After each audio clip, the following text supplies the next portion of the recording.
നിങ്ങൾ എത്ര ആൾക്കാർ ഈ വീഡിയോ കണ്ടിരിക്കണേ എനിക്കറിയില്ല. ഒരു സ്കൂൾ ബസ്സിലെ ഡ്രൈവർ മദ്യപിച്ചിട്ട് ബസ് ഓടിച്ചിന്. കുട്ടികളെ എടുക്കാൻ പോണ സമയത്താണ് എന്നാണ് അറിയാൻ കഴിഞ്ഞത്. നിങ്ങൾ മദ്യപിച്ചോ? നിങ്ങൾ മദ്യപിച്ചു പാവപ്പെട്ട എത്ര ചെറിയ ചെറിയ പിഞ്ചു പിഞ്ചു കുഞ്ഞുങ്ങളെ നിങ്ങൾ കൊണ്ടുപോകണമാണ്. അവർക്ക് എന്തെങ്കിലും പറ്റി ആര് സമാധാനം ഏറ്റെടുക്കും? ആരും കുറച്ച് ദിവസം ഈ മീഡിയ അത് എല്ലാവരും നമ്മളെപ്പോലുള്ള എല്ലാവരും കുറച്ച് ദിവസം അതിന് വേണ്ടി സംസാരിക്കും. കഴിഞ്ഞാൽ അപ്പോൾ ഇതിന് വേറെ വിഷയം വരും. അപ്പോൾ നിങ്ങൾ മദ്യപിക്കണേ മദ്യപിച്ചോ, നിങ്ങളെ ഇഷ്ടമാണ്. നിങ്ങൾ ഡ്യൂട്ടി കഴിഞ്ഞ് വല്ല കണ്ടത്തിലോ വല്ല പറമ്പിലോ പോയി മദ്യപിച്ചിട്ടു. എന്ത് വിശ്വസിച്ചാണ് ഈ രക്ഷിതാക്കൾ രാവിലെ തന്നെ കുട്ടികളെ ഇതുപോലെ സ്കൂളിലേക്ക് പറഞ്ഞയക്കുക? ഇതിനെതിരെ സർക്കാർ എന്ത് നടപടിയാണ് സ്വീകരിക്കുന്നത്? ഇതുപോലുള്ളവരെ 6 മാസം 1 വർഷം ലൈസൻസ് സസ്പെൻഡ് ചെയ്യുമെന്ന് അതിലെന്താ കാര്യമുള്ളത്?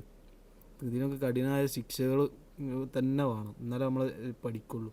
ഇപ്പോൾ ഇതിൻ്റെ വഴിയായി അടുത്തടുത്ത് ഇതേമാതിരി ഓരോ കേസ് വരും. ഇതിനൊക്കെ എന്താ പറയുക? എന്താ നിങ്ങളുടെ അഭിപ്രായം ഇതൊക്കെ കണ്ടിട്ട്?